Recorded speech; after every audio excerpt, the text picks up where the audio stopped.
Bonjour, je m'appelle Jean-Guy Morkel et je suis actif dans le fanzina avec les éditions Infabor depuis une quinzaine d'années. Le fanzina, ça s'est fait par des rencontres de personnes qui faisaient déjà des choses par elles-mêmes et ce qui permettait de ne pas attendre de développer un projet trop lourd dans l'attente de se faire éditer par quelque chose une structure assez improbable.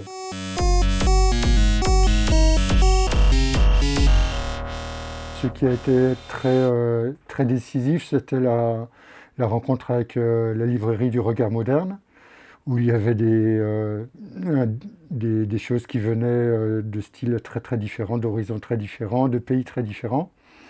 Et donc, ça a été une espèce de rencontre, une rencontre assez incroyable qui a ouvert beaucoup de portes. C'était Rugy Le Coeur, donc en face de l'hôtel où William Behoff avait séjourné. Donc déjà dans un endroit très chargé pour tout ce qui est de la culture alternative. Et c'était une librairie tenue par Jacques Noël, même s'il n'était pas le propriétaire, et qui était un espèce de capharnaüm incroyable, mais en fait où finalement c'était très géré, je pense que c'était assez bien arrangé. Simplement c'était minuscule et il y avait des piles de livres partout. Ça pouvait aller de revues érotiques à des choses assez abstraites, du lettrisme ou du fluxus, des choses très diverses. C'est un endroit assez mythique. Suivant l'humeur de Jacques Noël, on était bien reçu ou pas forcément bien reçu, ça dépend. Et puis, des fois, il y avait un peu deux personnes et la librairie était bondée, donc il fallait peut-être aller s'adapter, se couler entre les piles de livres pour chercher des... Et par accident, on tombait sur des choses incroyables. Ce qui m'intéresse principalement, c'est la prise de risque dans le fanzine, ce qui est quelque chose qui est assez fragile parce que de plus en plus avec les technologies d'infographie, on a tendance à revenir en arrière, de faire un CTRL-Z pour pouvoir un petit peu affiner son propos. Mais du coup, le côté spontané se perd un petit peu. Et à la base, dans le dessin, c'est ça qui est le plus intéressant, c'est la prise de risque. Et j'essaye de poursuivre ça un petit peu dans le fanzina, avec bien sûr la photocopieuse qui permet, en utilisant directement la vitre et ne pas passer par un fichier, de faire des choses très fragiles et beaucoup plus spontanées.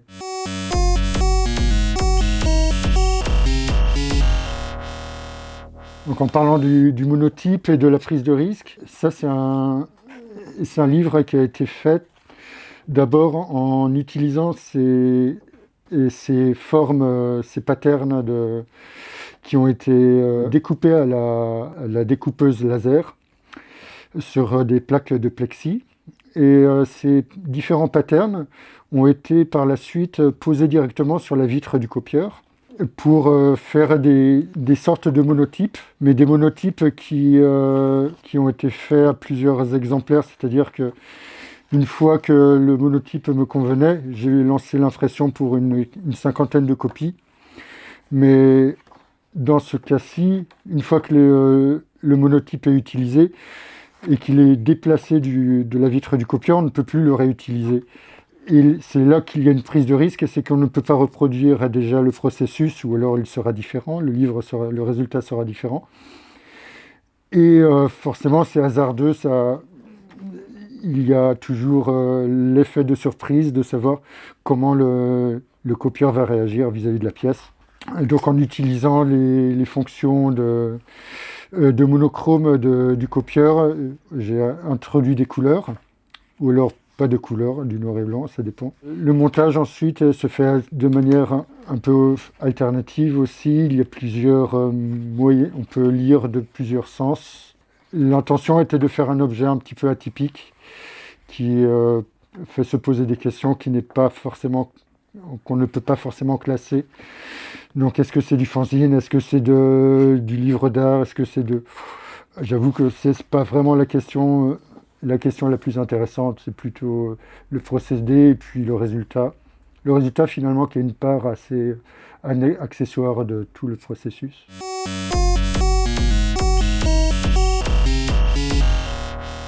Mais alors tu fais des fanzines pour apprendre aux gens à s'ennuyer. Et en fait c'est parce qu'il y a une réflexion la situation de la personne qui écrit, mais je pense que ça pourrait s'adapter à n'importe quelle personne qui fait une activité comme ça de rédaction solitaire, où finalement on est très seul, et, et peut-être certainement avec le fanzine, comme c'est quelque chose qui est un petit peu désuet, qui n'a plus vraiment l'actualité que ça a eu à une certaine époque, où il y avait une sorte d'excitation ou d'émulsion, où beaucoup de gens faisaient ça, même si ça revient, je ne pense pas que ce soit mort. Aujourd'hui, je pense que c'est moins le cas, et c'est devenu quelque chose de très niche, d'une certaine manière, ce qui rajoute à la solitude des personnes qui font ça dans un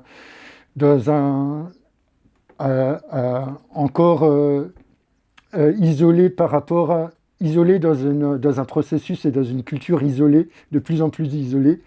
Donc il y a un double isolement, triple isolement, et qui fait que peut-être qu'il y a quelque chose de l'ennui, de savoir meubler ou de meubler le temps ou quelque chose comme ça, qui est un petit peu à l'encontre, à l'inverse des réseaux sociaux, de poster une image sur Instagram et puis de regarder 5 minutes après combien de likes, combien de personnes ont liké, ou s'il y a des personnes qui ont reposté, ou des choses comme ça. C'est un petit peu l'opposé, je dirais, du process. Et je pense que c'est peut-être pour ça que je pense que ça a encore une actualité et une raison d'être. Et je suis pas du je m'étais posé la question la dernière fois au Fanzinarium en voyant des gens assez jeunes qui étaient intéressés, qui venaient pour chercher des choses particulières. Et c'est vrai que je pense que ce temps, cette consommation du temps est encore importante, et il y a encore des gens qui recherchent ça encore aujourd'hui, je pense, qui sont encore à la recherche de ça.